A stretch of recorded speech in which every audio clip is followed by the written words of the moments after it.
Good morning friends. हम लोग 67 BPSC की प्रिपरेशन में कर रहे थे और मोस्ट अवेटेड वीडियो की सबसे ज़्यादा डिमांड था कि करंट अफेयर में क्या इंपॉर्टेंट क्वेश्चंस हो सकते हैं। क्योंकि देखिए क्वेश्चंस तो वो कुछ भी पूछ सकते हैं, लेकिन हम लोग कुछ क्वेश्चंस को गेस वर्क जरूर कर लेंगे कि हाँ ये इंपॉर्टेंट है, उसके ऊपर अच्छा खासा कंटेंट बना के चलेंगे। क्योंकि वहाँ क्वेश्चंस लंबे होते हैं, 38 मार्क्स के होते हैं, तो हमारे कंटेंट्स अच्छे होने चाहिए। ठीक है, तो अब मैं अपने बारे में बता दूं। मेरा नाम प्रशांत कुमार झा है। 64 बीपीएससी मेरी 139th रैंक थी। फ़िलहाल मैं as a revenue officer Rajaun block Banka में पोस्टेड हूँ। साथ ही मैंने 2020 का यूपीएससी मेंस लिखा था और 2022 इस साल भी यूपीएससी मेंस लिखा हूँ।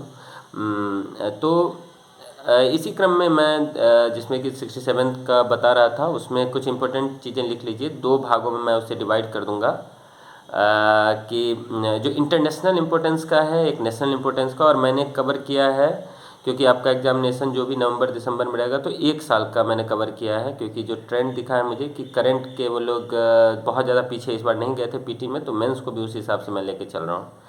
तो देखिए सबसे इम्पोर्टेंट आपके पास रशिया यूक्रेन वार है, बहुत इम्पोर्टेंट जा रहा है। उसके बाद आप देख सकते हैं कि एससीओ है, संघाई कॉरपोरेशन ऑर्गेनाइजेशन। ठीक है, तो इसके साथ साथ इंडिया का जो नाइबर है, इंडिया बांग्लादेश श्रीलंका क्राइसिस आया था। उसके बाद इंडिया अफ़गानिस्तान की हालत आप लोग जान ही रहे हैं। उसके बाद इंडिया चाइना, उसमें बॉर्डर डिस्प्यूट है, ट्रेड का जो भी इशू है। इंडिया पाकिस्तान टेररिज्म आपको पता है कि बहुत बड़ी इशू है। तो इंडिया एंड इट्स नाइबरहुड में ये आप कर लेंगे। ठीक है, बांग्लादेश, श्रीलंका, उसके बाद ये चाइना, पाकिस्तान, अफ़गानिस्तान। इसके बाद आप जानते हैं कि शिंजो आबे जो पूर्वभूत प्रेसिडेंट थे जापान के, उनका डेथ हुआ है। तो इंडिया जापान इम्पोर्टेंट हो जाता है। और इंडिया जापान आते ही आपको पता है क्वाड ग्रुप, क्वाड जो है इंडिया, यूएसए, जापान और ऑस्ट्रेलिया का एक इनफॉर्मल ग्रुप है और बहुत ही इम्पोर्टेंट ग्रुप है, तो वो एक इम्पोर्टेंट हो जाता है आपके लिए। साथ ही आपके लिए इंडिया जापान के बाद आपका एक इंडिया जापान में क्वाड ग्रुप, हाँ क्वाड एक वेस्ट में भी एक क्वाड है एक प्रकार का, जो कि वेस्ट एशिया के साथ आप कहें I2U2, इंडिया, यूएसए, यूएई और इज़राइल। और आपको पता है कि ये चीज़ें बहुत सालों बाद ये चीज़ें हो पाई है, क्योंकि मतलब इज़राइल को मुस्लिम कंट्रीज़ देखना नहीं चाह रही थी और अब्राहम एकॉर्ड आया, यूएई और इज़राइल का अच्छा रिलेशनशिप हुआ। और फिर क्या हो रहा है, I2U2 की तरफ हम लोग गए हैं। आपको ये भी चीज़ देख करके आश्चर्य होगा कि पहले लोग बड़ी बड़ी संस्थाएं बनती थी। ठीक है, मतलब कोल्ड वॉर टाइप होता था, माने दो ब्लॉक में बढ़ जाते थे। लेकिन अब आजकल मल्टीलेटरलिज्म या मिनी लेटरलिज्म, छोटे छोटे संस्थाएं बन रही है। क्वाड हो गया, I2U2 हो गया। तो छोटी छोटी संस्थाओं में, क्योंकि देखिए एक कोई भी देश बहुत पावरफुल नहीं है और बहुत बड़ी संस्था, क्योंकि सबके वेस्टेड इंटरेस्ट है। आप I2U2 लीजिए तो ईरान को अलग थलग करने के लिए भी इसका यूज हो सकता है। तो सबका वेस्टेड इंटरेस्ट है, बहुत सारे कंट्रीज एक साथ नहीं आएंगे और एक देश के पास वो पावर नहीं है। वो तो यूएसए ने भी कोशिश किया, अफ़गानिस्तान में क्या हालत हुआ आपको पता ही है, जहाँ जहाँ किया ऑलमोस्ट फेल्योर है। तो अब ये क्या हो रहा है, जैसे क्वाड ग्रुप भी इसी प्रकार से आप देखेंगे कि छोटा सा चार देश का ग्रुप बना लिया है।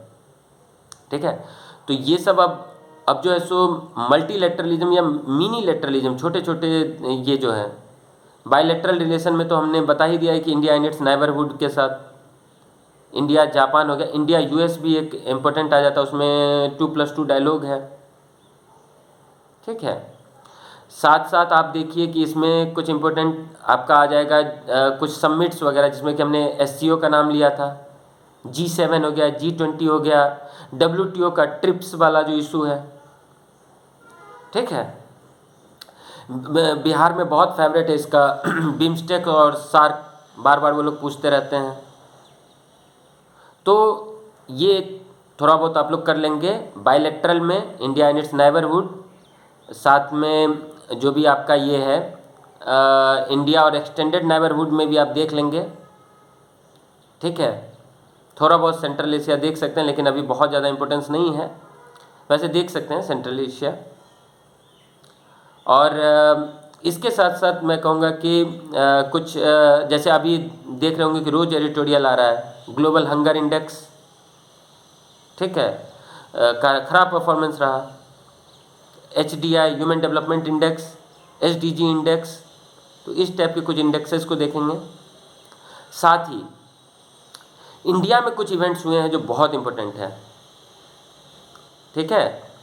जैसे आप देखेंगे कि एक अग्निपथ स्कीम आया था, प्रेसिडेंट का इलेक्शन इसी बार हुआ है, प्रोसीजर पूछ देगा, या यहाँ पूछे या पॉलिटी में जाकर के पूछ दे, लेकिन पूछ सकता है प्रेसिडेंशियल इलेक्शन। CJI वो चेंज होने वाले हैं, कॉलेजियम सिस्टम पे सवाल उठ रहा है, कॉलेजियम सिस्टम पे क्वेश्चन आने के चांसेज हैं, ठीक है। कास्ट बेस्ड सेंसस, इस पे बहुत डिबेट उठा, होना चाहिए नहीं होना चाहिए, अब तो हो रहा है, जो भी है। Cast based census, national family health survey 5 बहुत इंपॉर्टेंट डेटाज हैं, उसके बारे में कुछ पूछ सकता है। रेलवे से एक इम्पोर्टेंट स्कीम आया था PM गति शक्ति, वो आप देखिए। चीता रीइंट्रोडक्शन हुआ, तो हो सकता है कि कुछ वो लोग COP26 या कहीं से बायोडाइवर्सिटी से रिलेटेड कुछ पूछ लें, हो सकता है। और आप जान रहे स्वच्छ सर्वेक्षण 2022 में फिर से इंदौर टॉप कर गया 6ठी बार, तो वो भी एक इम्पोर्टेंट हो सकता है। कहने का अर्थ है कि जो भी इंटरनेशनल इम्पोर्टेंस की चीज़ें हैं, इंडिया में जो मेजर इवेंट्स हुआ है, जो हमने आपसे डिस्कस किया है, ठीक है।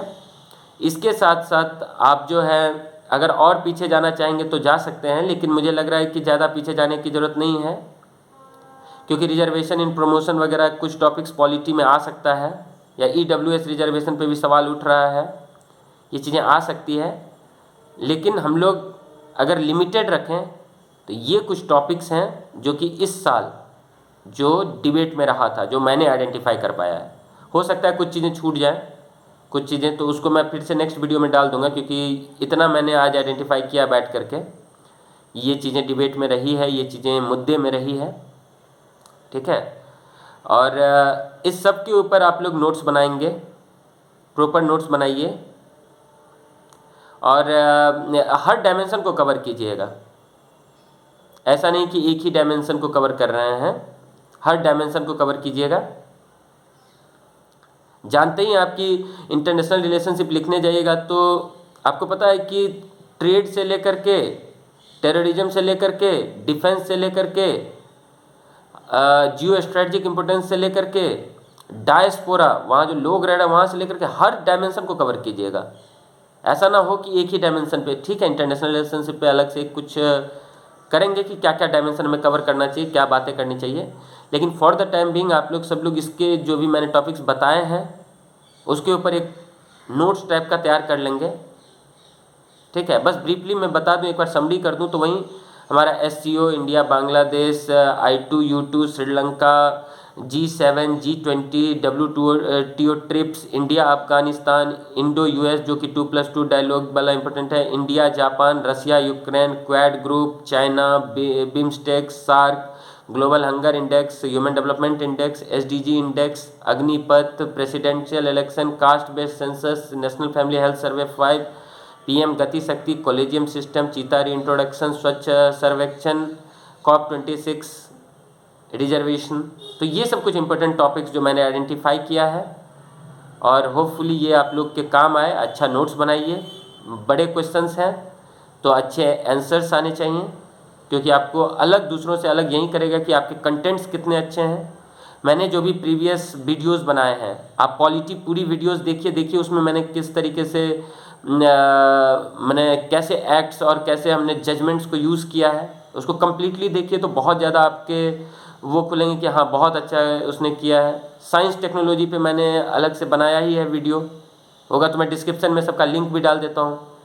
पॉलिटी के ऊपर एनालिसिस किया था, इकोनॉमी एंड ज्योग्राफी सेक्शन में क्या आया है उसका एनालिसिस किया है, तो उन सब के ऊपर जाके देखिए। स्पेशली वो पॉलिटी का जो मैंने जो ये बताया है पूरा, जजमेंट्स वगैरह कैसे यूज़ करना है, कैसे कोट करना है, कैसे आंसर को आप अलग बनाएंगे, बहुत इंपॉर्टेंट हो जाता है। साइंस टेक के ऊपर जो टॉपिक्स हैं उनको बहुत अच्छे से कीजिए। कहने का अर्थ है कि आपके टॉपिक्स मैंने जो भी आइडेंटिफाई किया है और आप अपने तरफ से जो आपको लगता है कि एक्स्ट्रा इसमें होना चाहिए, क्योंकि आप फ्यूचर ऑफिसर आप भी हैं, तो उसको ऐड कीजिए और बहुत अच्छे से कीजिए। मेरा तो बस एक ही मकसद है कि आप सबको जितना हमसे हो सके मैं हेल्प कर रहा हूँ। ठीक है, thank you, all the best. ठीक है, फोड़ के आइए इस बार।